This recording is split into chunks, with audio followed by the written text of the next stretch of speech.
นะคะที่นี้มาเบิงเรื่องของพืชเศรษฐกิจกันแน่พืชเศรษฐกิจตัวนี้นอกจากจะสร้างเรื่องของเศรษฐกิจแล้วนะคะก็ยังสร้างเรื่องของพื้นที่สีเขียวได้นำนั่นก็คืออย่างพารานั่นเองค่ะโดยทางกระทรวงเกษตรและสหกรณ์ค่ะเตรียมคิกออฟมอบโฉนดต้นไม้และก็โฉนดต้นยางพาราอย่างเป็นทางการในวันที่14 พฤษภาคม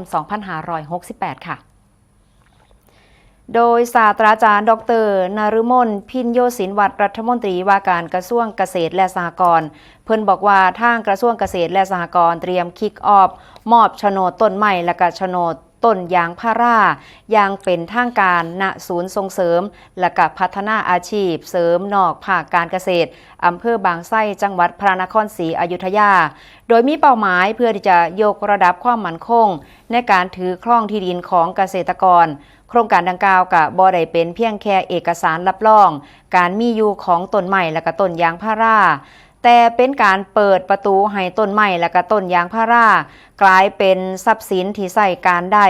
ทั้งในฐานะหลักทรัพย์เพื่อที่จะขอสินเชื่อหรือว่าทรัพย์ที่มีมูลค่าในระบบเศรษฐกิจไทยและก็เป็นนวัตกรรมที่จะซอยส่งเสริมในการใส่ทรัพยากรธรรมชาติอย่างยั่งยืนรวมไปถึงเรื่องของคาร์บอนเครดิตและก็การสร้างรายได้เสริมจากเนื้อไม้ซึ่งทางกระทรวงเกษตรก็มีเป้าหมายให้ต้นไม้และก็ต้นยางพาราสามารถที่จะออกโฉนดได้ทั่วประเทศโดยเกษตรกรสามารถใช้ประโยชน์ในเชิงเศรษฐกิจได้จริงพร้อมทั้งมีการสร้างแรงจูงใจในการอนุรักษ์ทรัพยากรธรรมชาติและก็เพิ่มพื้นที่สีเขียวตามนโยบายต้นไม้แห่งชาติที่จะมุ่งสร้างพื้นที่40%ของประเทศและก็มุ่งมั่นในการที่จะดำเนินงานร่วมกับทุกภาคส่วนเพื่อที่จะผลักดันนโยบายให้เกิดผลโดยยึดแนวทางเศรษฐกิจพอเพียงและก็เป้าหมายการพัฒนาอย่างยั่งยืนของประชาคมโลก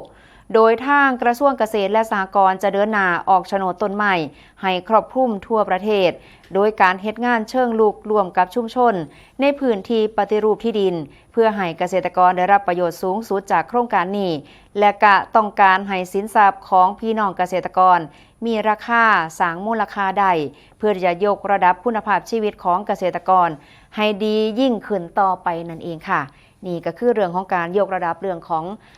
ต้นยางพาราและก็ต้นไม้ที่มีมูลค่าของพี่น้องเกษตรกรนั่นเองค่ะ